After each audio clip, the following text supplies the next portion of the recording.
Okie dokie. So I have a little bit more mechanically inclined video for y'all, but it's still about ecology, biology, and particularly wildlife conservation. So I'm helping a fella put up some duck boxes on his property, and there's some complicating factors surrounding it. So I'm just kind of document everything I'm going through here to meet this guy's specifications as well as meet what we're actually being given on the property, because that's something important about conservation and ecology. It's right thing at the right place at the right time.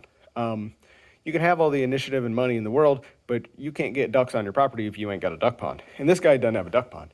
He has a couple of salt lagoons, lagoon in quotes. They're just kind of wallers, where they're more or less tidal lagoons on the inside of a salt marsh. They used to be sand flats, but the water levels come up high enough that now they're actually just kind of fetid lagoons. Great for wading birds, not great for wood ducks. Not deep enough for mergansers, and probably too salty to even have black-bellied whistling ducks because it's pure, basically, seawater. Probably 20 parts per thousand or something. So anyway, no place for ducks on the property, really. However, I did manage to convince him to let's drop back 10 and go for screech owl boxes. So that's what these are going to be. They're a little oversized for screech owls. They like a slightly smaller box. But the only screech owl nest I've ever found has been in the exact same duck box in a field on the side of a road for 7 years now, ongoing. So they'll use them down here in the low country. So for me, most small birds, specifically cavity nesting birds, they'll take what they can get.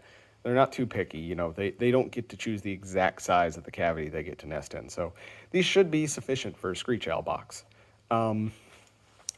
But let me get into some of the complicating factors here real quick. So complicating factor number one, he did not want any treated lumber to be used in the box. He wanted this box to be weather resistant, long lasting, and not use treated lumber. The reason for this is not some sort of concern for the bird's health, because I know a lot of people get this weird idea in their head that a bird that lives 4 to 5 years, if they're lucky, is going to somehow get some sort of debilitating cancer if they spend 3 months in a box that was made with treated lumber that's been sitting in the weather for 10 years. That's not how that works. If you have fresh, wet, treated lumber and you just throw baby birds in there, probably not good for their health. But if you buy the lumber and, let it dry out and then put it up, just after the nesting season is over and let it season, for 6 months or so, and probably the birds won't use it for another year, there's not going to be any harm. They're not going to get any sort of horrid, debilitating chemical toxicity poisoning from just being near a treated lumber for a couple months. If you have fresh, sopping wet treated wood and you put it up right before they start nesting, yeah, it's probably going to do something to them. But the treated lumber, after it has seasoned, is not going to harm the birds at all in any capacity. I mean, we have to inhale a lot of treated lumber sawdust before it hurts us, and we're 200-something pounds and live for 80 years. Again, we're talking birds that live 5 years, if they're lucky. So them spending a couple months of their life in a box with treated lumber that's seasoned and dried out. Modern treated lumber, don't be using stuff from the 30s or 40s. That stuff is full of arsenic. But modern treated lumber shouldn't be a problem for them. I've never had an issue with that with all the bird boxes that I have. But I digress. The reason why he wants to use non-treated lumber is not for, because he doesn't want it to be treated. It's because he wants it to be locally sourceable and sustainable as is raw. So these are from Tell Conservation, and they are made out of straight bald cypress from, I believe, the Mississippi River Valley. I think he's out of Mississippi. I don't have a good, readily available source for, dimensional 1x12 cypress lumber here in the low country of South Carolina. We just don't have the economics here for it to be a profitable forestry industry, so the industry doesn't exist. So if I were to source this and go pick it up and buy it, build the boxes and everything, one, I would take me several hours. It'd probably take me 12 hours, all things considered with the logistics to do that. And then it would probably cost me exactly as much as it did to buy these boxes, or a little bit more.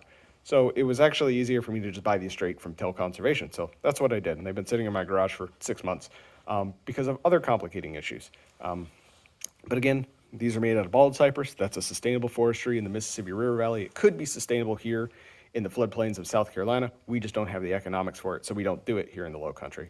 But it is a sustainable source of wood, and it is, as is, very rot resistant and a great material for making nest boxes out of. The other complicating factor is he didn't want treated lumber in the posts.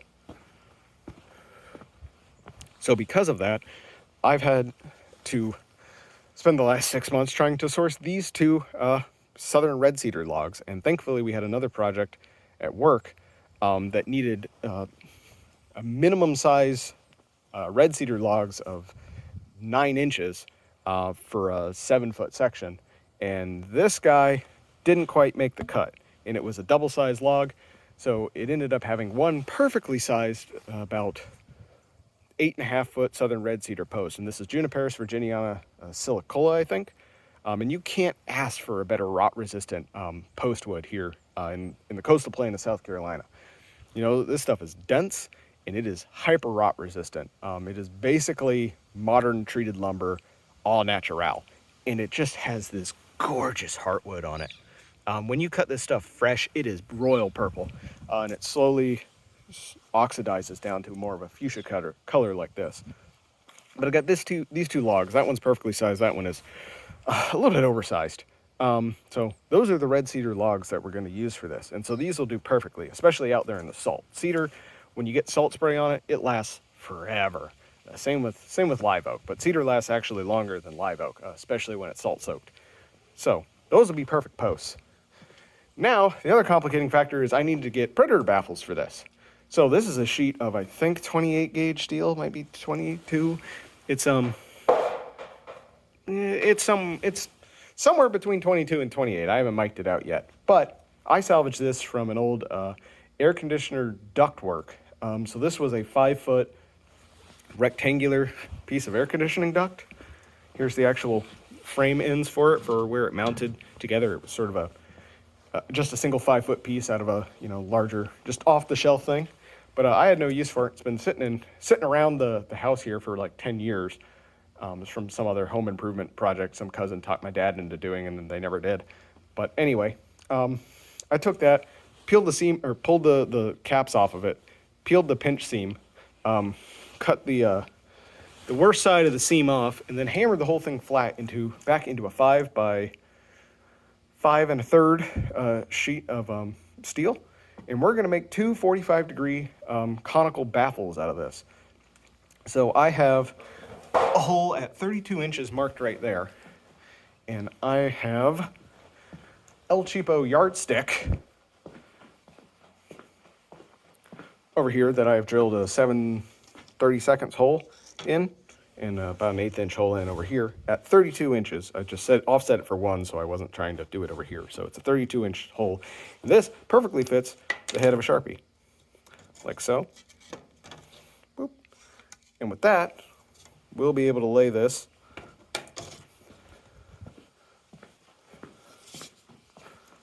on the steel and draw a nice 32 inch circle, except for this spot where it will overhang. But that's fine, because that's where I'm going to cut this, and then that will be the seam that we're going to rivet this on. So if that side ends up being a little flat, doesn't matter. So we'll get two 32 inch conical 45-degree baffles out of this. And then at the top part, what we'll do is we'll essentially we'll have a semicircle like this, and then we'll cut 3 cuts like that, and then it'll make a little crown of 4 like this.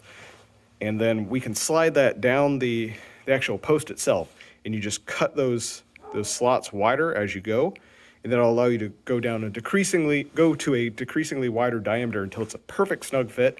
Then you just nail it into the post right there, and bam, good to go.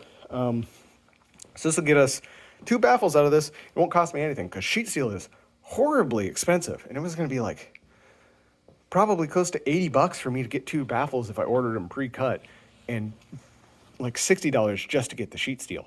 So this is fantastic saving. And it also works into upcycling, which is what I am a big fan of. I like taking crap that has already been made, already been manufactured. It already has whatever, carbon expense already baked into it, and reusing that for something better, rather than just throwing it in the dump and buying something new that is shiny and has a nice little green eco-friendly sticker on it, because that is additionality, and this is not additionality. This is upcycling. So anyway, This factors into the whole interpretive thing with this, because that's what he's going for. He wants to have, this is going to be part of an ecological conservation interpretation or interpretational theme for the property he's managing. And so he wants to be able to point to these boxes and say, these are made out of sustainably sourced, locally available bald cypress, which doesn't require treatment. You don't got to ship the stuff to Canada, get it treated, ship it back, and you deal with all the costs and potential ecological and pollution issues with dealing with wood treatment. You can just buy this, find these trees locally, mill them, make the box right here. And same with the red cedar post. You can just go out and harvest these off of any property on the Sea Islands of South Carolina. There's always cedar somewhere. I mean, I got one growing in the dog run over there. And perfectly rot resistant, just as good as any treated lumber for this exact type of use. They were used for fence posts for hundreds of years down here. They're still just as good. And then additionally, he can point to this and just say, this was salvaged from an air conditioning duct. So these baffles are made out of upcycled local, construction waste, basically. And so it all just works into this one greater conservation, plan and interpretation for this property. So anyway, I just wanted to show you how you can turn this piece of salvage sheet steel into duct baffles. And I had this plan to do, tubular baffles, but after crunching the numbers on the posts, I was not going to be able to get the baffles really wide enough, and I was going to have to make caps, and they probably weren't going to work just because of the size, and I don't think, the conical buffers work really good when you have a long, straight, just very parallel post. And with these cedars, they got too much going on, and it's just not going to work. So what these are the predator guard that keeps raccoons and snakes from getting up into the nest box. So with a cylindrical baffle, it kind of just acts like a bell or a wind chime, and it flaps around. So when something tries to grab it, it moves to whichever side they try and grab, and it's slick-sided and parallel, so they can't get their claws in it and they can't climb up it. But it's susceptible to snakes. So it's good if you're putting it over water or something where you're probably not going to get rat snakes and stuff, because water snakes can't really climb a tree, but rat snakes can. Or if you're just like putting it on an osprey pole where you're not worried about snakes, you're just worried about nest predators, or raccoons specifically. However, in this instance, we want to do a conical one because that's just more resistant to snakes. I don't really like the way the conical ones look. They just kind of look ugly to me. I like the tubular ones better, but in this situation with the dimensions I have for these logs, I can't really predict how well a cylindrical baffle is going to work. So I decided, we'll go with the, boring conical baffle. But I am probably going to hammer this guy flat.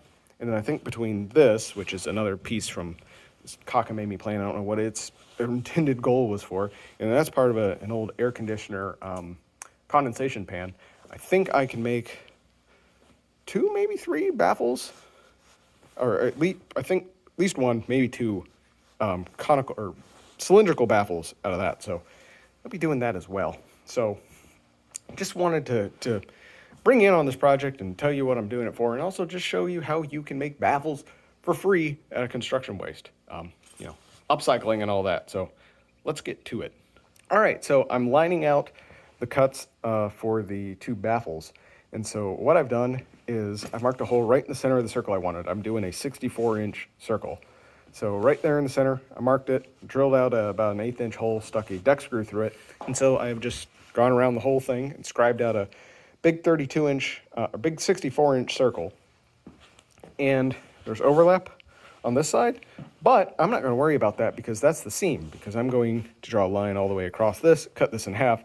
So that'll give me the 2 45-degree cones, because I'll be joining that side to that side and that side to that side. So if I'm a little flat where the actual seam is, I don't think it's going to make a difference, not going to affect the aesthetics, and it gives me a ever so slightly larger baffle, because I don't know how big they're supposed to be. I think they're supposed to be like 4 to 6 foot in diameter, and I'm doing 32, so I'm trying to squeak just a little bit more diameter out of the thing. So that's my plan. I am not looking forward to cutting a massive 32-inch circle with 10 snips, but you got to do what you got to do. may just buy a nibbler and do this, you know, with the air compressor or a drill or something, but we shall see. But yeah, that's just basically it. Is you scribe out your major circle, and then you cut that in half on whatever your shorter, flatter, worse looking side is. And so you cut out the circle, and then you cut that circle in half, and then you just fold it end to end. And then once we get these cut into semicircles, I'll figure out whatever my expected diameter is going to be for the actual posts, and we'll cut out the little four-way flanges in there for actually fixing it and sealing off the post. So I'll do that real quick and show you what I'm doing there. Alrighty, so that guy was actually not too bad to cut out. Had this set of angled, fairly steep tin snips, and it actually worked really well. It only took me like 5 minutes. So before we cut this guy in half, and we're going to split it that way, I need to cut, it just makes it easier for me to cut the, or at least do the lines for the cuts for the center. I don't have to cut them yet, but I'm just going to do that real quick. So in order to cut the circle, you need to make your center circle twice the size of the diameter of the post you're putting it on. With me, I've got these gnarly red cedar logs, so my work's cut out for me a little bit. But my duck boxes are about 27 inches long, and so I'm going to want a little bit of slack on the other end. So I'm going to do these 3 foot from the top. So I need to find 3 foot, which is right at that knot.